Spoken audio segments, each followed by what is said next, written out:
Assalamualaikum warahmatullahi wabarakatuh. Saya Isti Rahmawati dari Prodi Manajemen Pendidikan Islam 1A akan memaparkan materi filsafat umum tentang aliran filsafat modern konsep pragmatisme. Biografi tokoh John Dewey. John Dewey merupakan seorang filosof Amerika yang lahir di Burlington, Vermont, Amerika Serikat pada 20 Oktober 1859. Setelah lulus dengan gelar sarjana di University of Vermont, ia melanjutkan studi untuk meraih gelar doktor di University of Hopkins pada 1884. Pengertian pragmatisme. Pragmatisme adalah bagian dari salah satu aliran filsafat.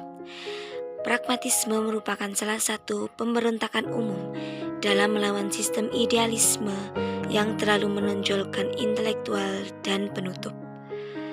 Dua aliran yang sangat mempengaruhi pragmatisme pada awal berdirinya adalah empiris Inggris dan filsafat Jerman.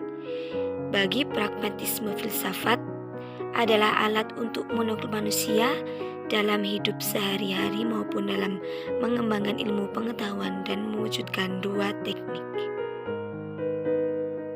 Pemikiran John Dewey. John Dewey lebih suka menanamkan cara penggambaran pragmatisme dengan memakai istilah instrumentalisme untuk memberikan tekanan pada hubungan antara ajarannya dengan teori biologi tentang evolusi. John Dewey memandang tiap-tiap organisme dalam keadaan terus-menerus terhadap alam sekitarnya dan memperkembangkan berbagai perabot yang memberikan bantuan dalam perjuangan tersebut. Pikiran perkembangan sebagai alat untuk mengadakan eksperimen terhadap alam sekitar. Ketika organisme yang berupa manusia berusaha untuk menguasai dan memberi bentuk pada alam sekitar tersebut agar terpenuhi kebutuhan tersebut. Menurut manusia, dengan atau beraktivitas memberikan pengalaman dan pengalaman memimpin berpikir manusia sehingga manusia dapat bertindak bijaksana dan benar serta mempengaruhi pula pada budi pekertinya.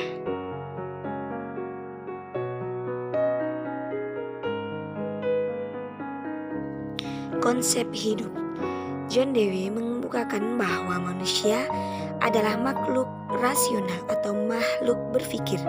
Bahkan menurutnya, segala sesuatu yang ada di muka bumi ini adalah dari aktivitas otak manusia.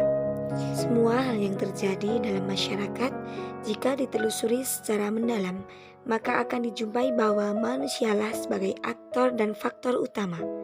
Akal merupakan sarana bagi manusia yang dapat mengadakan pembaharuan, rekonstruksi, dan reorganisasi. Karena itu, bagi manusia yang dapat mengadakan pembaharuan, mampu berkembang ke arah yang tidak dapat diramalkan.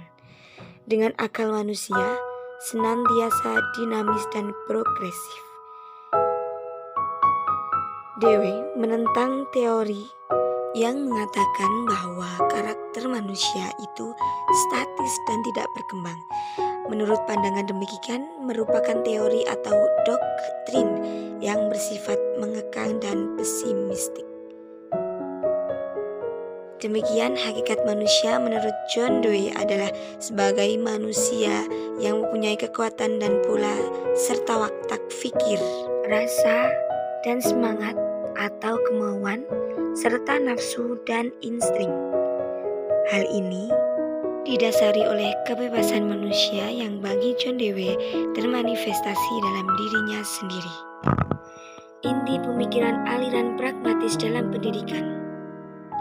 Dewey dengan bukunya The School and Society yang menyatakan bahwa kita harus membuat setiap sekolah kita sebagai embrio kehidupan masyarakat, aktif dengan tipe-tipe pekerjaan yang merefleksikan kehidupan dalam masyarakat pada umumnya dan menyebar seni, sejarah, dan pengembangan ilmu ke semua orang. Ketika sekolah memperkenalkan dan melatih tiap anak dalam masyarakat menjadi dari masyarakat.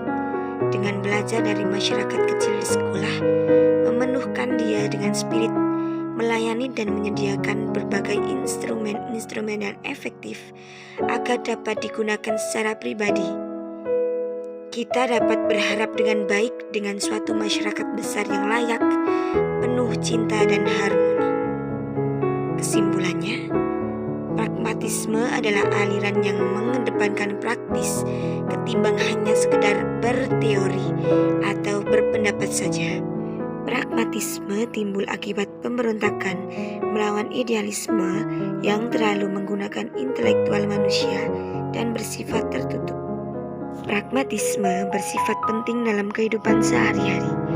Aktivitas manusia dipengaruhi oleh kerja otak, karena akal merupakan sarana bagi manusia yang dapat mengadakan pembaharuan, rekonstruksi, dan reorganisasi, sehingga watak dan fikir manusia dapat berkembang akibat dari lingkungan yang dialami.